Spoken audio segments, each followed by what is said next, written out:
It depends on the size of the website. It depends on the complexity. On the most basic level, if it's something like a Wix, Shopify, or WordPress non-e-commerce website, that should be easy.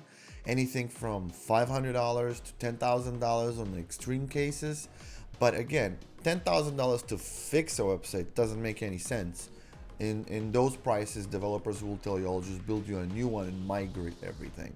So just take that into consideration when a developer tells you, hey, I'll build you a new one.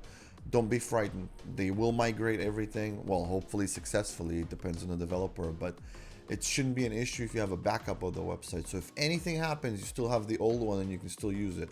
That's also a very good tip for web developers, to always back up. I know a lot of them don't. I don't know why. Just back up your stuff. Put it on a little flash drive. Put it on your Google Drive, and put it on the client's computer. Just make sure you have redundancy, that you don't only have one backup and then, I don't know, your dog ate it. Okay.